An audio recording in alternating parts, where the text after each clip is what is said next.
물리적으로 어떤 분이 그 카이스트 명태 교수님인가요? 그런 얘기를 하더라고요. OECD 국가 중에 상속세를 안 내는 국가가 17개가 있고 우리는 65%의 최고 수준에 그런데 이제 그 많은 상속세 때문에 편법을 여기서 대기업들이 자녀 세만 상속을 해도 결국은 국민연금이 주인이 되고 국가가 기업이나 국민을 통제하는 자연스러운 시스템이 갖춰진다. 그렇기 때문에 이 젊은 사람들이 자꾸 이렇게 그 포퓰리즘이나 복지에 대해서 건강복지에 대해서 너무 이렇게 귀 기울이게 하지 말자. 그런 얘기를 들으면서 저도 젊었는데 뭐 적지 않은지도 모르지만 그런 걱정이 하나 되고 그래서 그 경제적인 문제. 그래서 마두로 대통령이 재선에 성공했는데 베네수엘라 사실 차기 전까지 굉장히 좋은 부국이었는데 결국 공산화되면서 쿠바나 그 베네수엘라가 국가 재정의 50%를 까먹고 19% 19kg인가요? 그 국민들이 전부 거짓. 네, 그래서 경제적으로 굉장히 어려워졌다. 그래서 저는 우리나라도 자꾸 그 경제 시스템 자체가 좀 무너지는 것은 아닌가 이런 걱정이 들더라고요. 그래서 해결 국면도 좋지만 국가의 장래를 경제적으로 어떻게 보시는지 물론 뭐 정치자 분야이시지만 경제와 맞물려서 또 사회와 맞물려서 그런 경각심을 좀 가져야 될 것이 아닌가 하는데 질문을 드리겠습니다. 아주 좋은 왼쪽으로 기울고 반대한민국 반자유로 돌게 됐는데 가장 효과적인 선동 용어가 바로 양극화라는 겁니다. 양극화. 2005년으로 기억하는데 노무현 대통령의 신년사에서 아마 양극화라는 말을 처음 썼어요. 양극화. 이게 나중에 1대 99다. 99가 뭉쳐서 1을 뭐 타도하자. 이런 혁명 이론으로까지 발전을 했습니다. 양극화 대한민국에 있습니다. 미국에도 있습니다. 양극화 없는 나라는 없죠. 인간 세상은 다 양극화입니다. 부자가 있으면 가난한 사람이 있고 이건희가 있으면 노숙자도 있습니다. 그렇게 비교하면 다 양극화죠. 그러나 경제적 통계로 지인이 개수라는 거 있지 않습니까? 부의 평균적 분배를 가장 합리적인 지인이 개수로 계산을 하면은 대한민국은 미국 CIA 최근 통계를 보니까 걔들 30몇 개 나라에서 부의 분배가 공정하다, 평등한 걸로 23등입니다.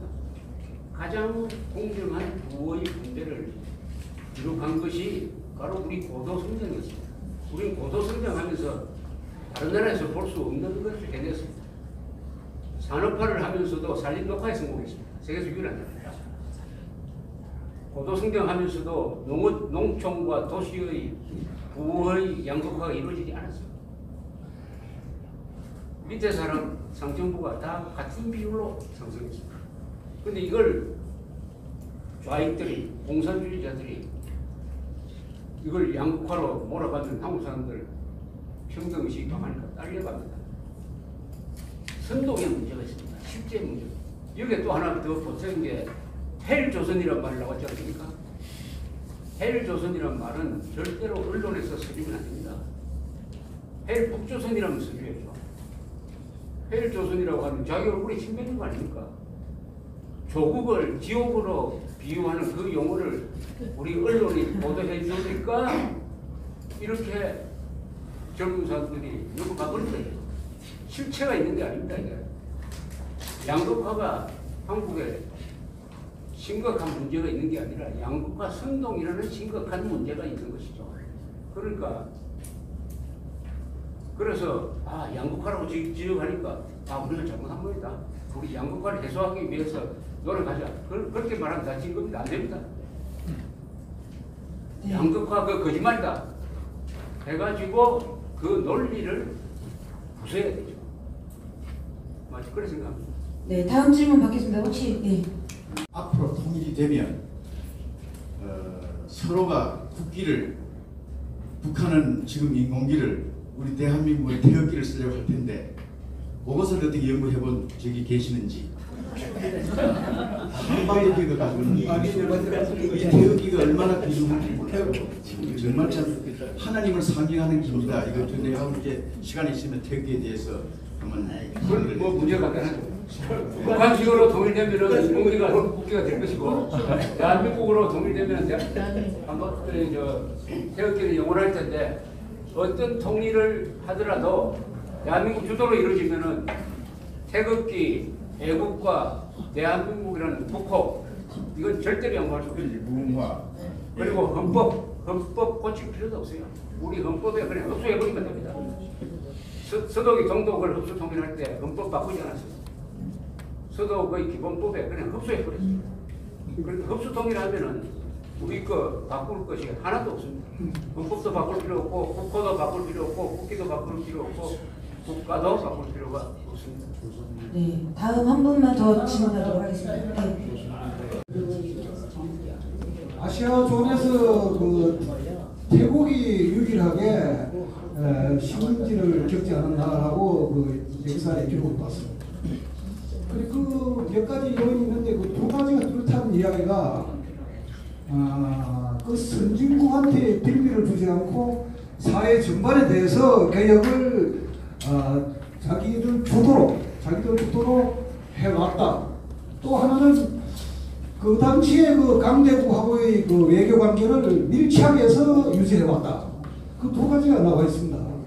그래서 그런 관점에서 지금 우리의 지금 현 상황에 리더십이 어떤 리더십이 필요한지 거기에 대해서 말씀해 주시고, 또 하나는 지금 그 중립화 문제가 이제 일부 학자들이 거론하고 있는데, 뭐 오스트리아나 뭐 스위스가 있습니다만은 과연 이 시점에서 우리가 중립화로 간다면은 어떤 거기에 필요한 좀 보완책이라든가 어떤 대비책이 필요하다고 보는지 거기에 대해서 말씀해 주시기 바랍니다. 그리고 중립화는 이미 소련이 독일을 이간질시키기 위해서 한번 써먹었던 적이 있습니다. 서독 아데나워 정부 시절에 스탈린이 이런 제안을 했습니다. 통일해도 좋다. 우리 통일하도록 해주겠다. 동수도. 그러나 조건이 있다. 중립화해라. 중립화라는 말은 미국과 손잡지 말고 유럽과 손잡지 말라는 것이었습니다. 그것을 아데나워가 즉시 거부를 했습니다. 우리 통일 안 해도 좋으니까 우리는 자유진영에 남아있겠다. 바로 이게 답입니다. 우리 중립화 통일 안 해도 좋습니다. 우리는 자유가 더 소중합니다. 자유를 훼손하는 연방제 통일이 안 되듯이 자유를 훼손하는 중립화 통일은 안 됩니다. 자유를 유지하려면은 대한민국 국민들이 강해야 되고, 자유진영인 미국, 일본과의 동맹관계를 계속 유지해야 되죠. 그러나 미국이 한미동맹을 스스로 폐기하겠다고 하면은 그때는 우리 힘으로 자유를 지켜야지. 절대로 자유를 포기한 중립화는 있을 수가 없습니다. 자유가 최고의 가치입니다. 자유. 그 다음에 태국 말씀하셨는데, 아시아에서 19세기에 제국주의가 넘어올 때 식민지가 안 된 나라가 세 나라가 있습니다. 큰 나라입니다. 작은 나라 빼고. 일본이죠. 영취유신이라는 주체적 개혁을 먼저 해가지고 나라를 강한 나라로 만들어서 안 됐습니다. 두 번째, 태국이 안 됐어요. 태국도 일본과 비슷한 내부 개혁을 하면서 외교 관계를 아주 줄타기를 잘 해가지고 지켜냈습니다. 그 다음 또 한 나라가 있습니다. 네팔입니다. 네팔은 인도와 중국 사이에 있으면서 지금까지도 한 번도 식민지가 안 된 나라입니다. 이 세 나라의 공통점이 있어요.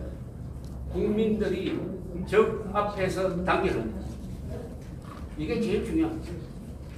외부의 위협이 있으면은 갈라지는 부분이 있고, 대한민국이 조선조에서 갈라져 버렸죠. 갈라지고 있죠. 외부의 적이 나타나면은 우리 그동안 싸우던 거 잠시 접자, 다시 뭉치자. 요것만은 우리가 그래서 단결하느냐 아니면 분열할 수 있죠. 외부 위협이 왔을 때 단결하면 살아남습니다. 아무리 작은 나라라도. 그러나 아무리 강한 나라라도 부자라도 위기가 왔을 때 분열하면은 딱 망합니다. 그게 답입니다. 네, 지금까지 이대로 자체전을 좀 찍도록 하겠습니다. 네.